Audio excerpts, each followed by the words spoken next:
नमस्कार, आप देख रहे हैं डी न्यूज भारत में हूं आपके साथ धर्मेंद्र राजपूत। देखिए अपने क्षेत्र की महत्वपूर्ण खबरें। बहनों और भाइयों, 2024 लोकसभा का चुनाव चल रहा है। 19 अप्रैल को पहले चरण का मतदान होना है।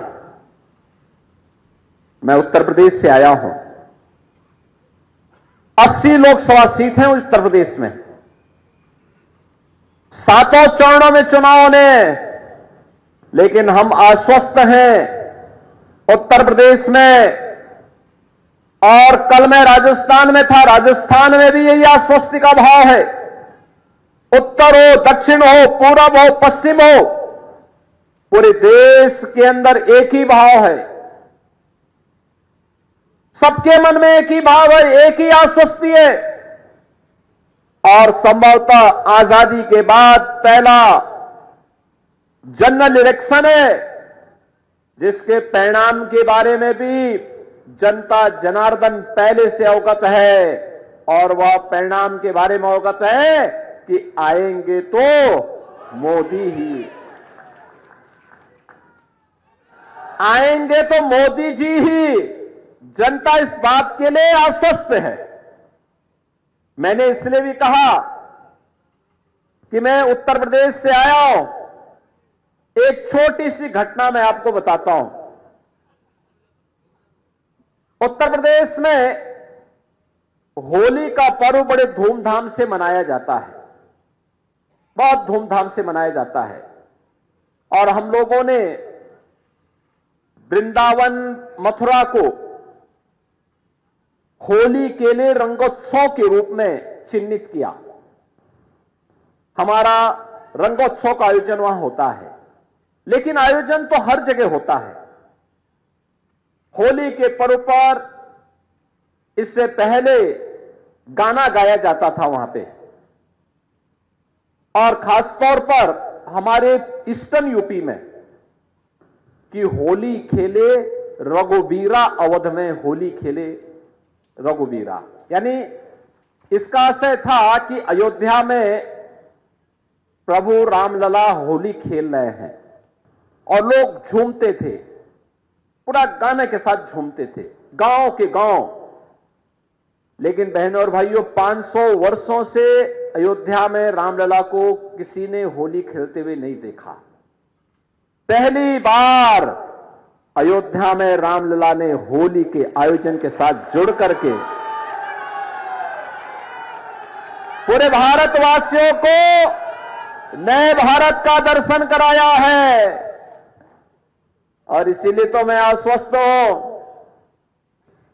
कि अयोध्या में अगर रामलला 500 वर्षों के बाद फिर से विराजमान हो सकते हैं, कोई कारण नहीं कि मोदी जी ने 10 वर्ष में भारत को जो पहचान दी है, जो सम्मान दिलाया है, जो सुरक्षा दी है, जो समृद्धि दी है, गरीब कल्याण के जो कार्यक्रम किए हैं, इन सबको ध्यान में रखते हुए मैं विश्वास के साथ कह सकता हूं कि फिर से आएंगे तो। बहनों और भाइयों, ये जो परिवर्तन देश के अंदर दिखाई दे रहा है, दुनिया के अंदर दिखाई दे रहा है। आज भारत के पासपोर्ट की कीमत बढ़ी है। दुनिया के अंदर भारत के पासपोर्ट की कीमत बढ़ी है। भारत का सम्मान बढ़ा है। बड़े गर्व के साथ लोग आज इस बात को मानते हैं कि भारत दुनिया का एक सिरमौर है। लेकिन 14 के पहले ऐसा नहीं था। सीमाएं सुरक्षित हुई है। पहले दुश्मन देश भारत की सीमा में घुसते थे, सीमाओं का अतिक्रमण होता था, सरकारें आंखें बंद कर देती थी। अब कोई सीमा का अतिक्रमण नहीं करता है। मैं तो 4 दिन पहले ब्रिटेन के एक प्रतिष्ठित समाचार पत्र द गार्डियन को पढ़ रहा था। उसमें उसने एक समाचार प्रकाशित किया था जिसमें उसने कहा कि पाकिस्तान के अंदर 2 वर्ष पहले 20 आतंकवादी चुन चुन करके, दुर्दांत आतंकवादी चुन चुन करके मारे गए, और इसका शक पाकिस्तान ये मानता है कि सब भारत ने कराया है।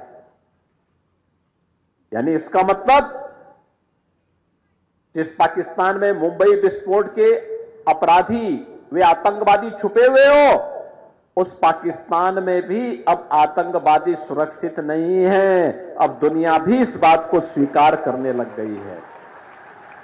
दुनिया ने भी आतंकवाद को एक समस्या मान लिया है। जो लड़ाई भारत की है, उस लड़ाई में दुनिया आपके साथ खड़ी है।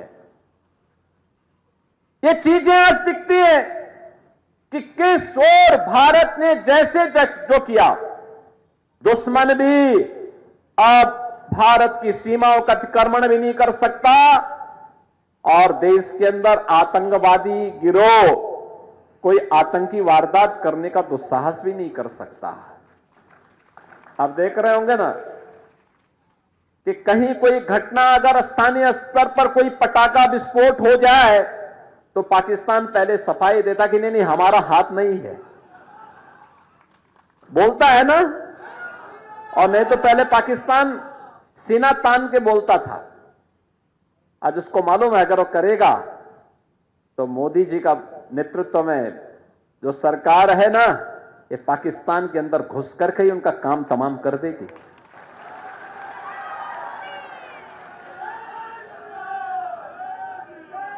और भारत के अंदर आतंकवाद की जो सबसे बड़ी जड़ थी वो थी कश्मीर में धारा 370। हम एक ही नारा लगाते थे ना, एक देश में 2 प्रधान, 2 विधान और 2 निशान नहीं चलेंगे, नहीं चलेंगे। जहां हुए बलिदान मुखर्जी वह कश्मीर हमारा है, यही तो नारा लगता था।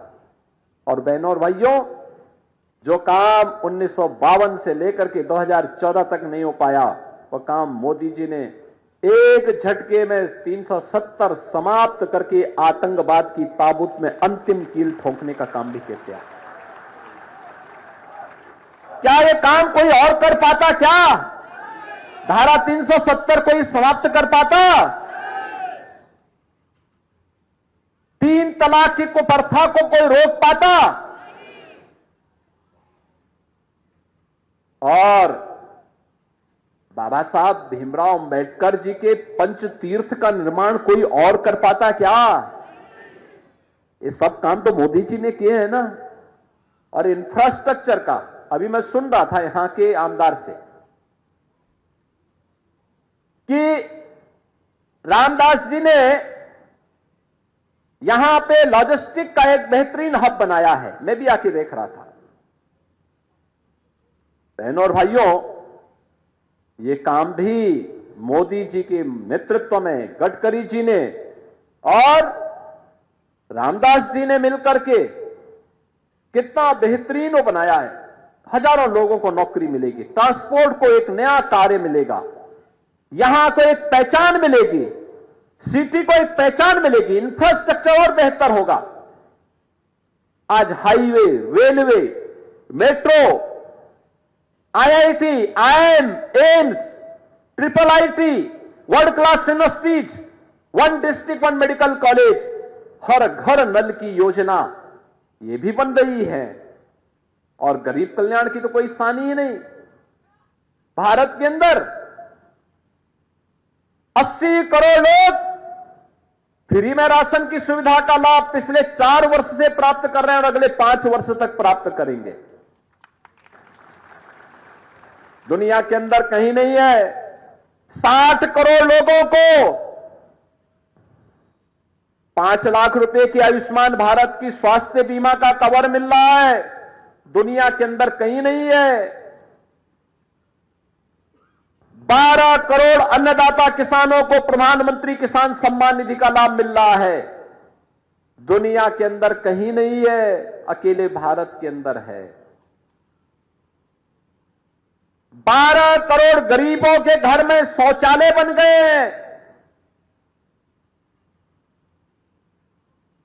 10 करोड़ घरों में उज्ज्वला योजना का फ्री में एलपीजी का सिलेंडर प्राप्त हो गया है। करोड़ों परिवारों को जनधन का अकाउंट मिल गया है। करोड़ों नौजवानों के आर्थिक स्वावलंबन के लिए कहीं पे स्टार्टअप की योजना, कहीं स्टैंड अप की योजना, कहीं पीएम विश्वकर्मा की योजना, कहीं ओडीओपी की योजना ने एक नई क्रांति की है। अपने क्षेत्र की सभी छोटी बड़ी खबर देखने के लिए डी न्यूज भारत को लाइक, शेयर और सब्सक्राइब करें।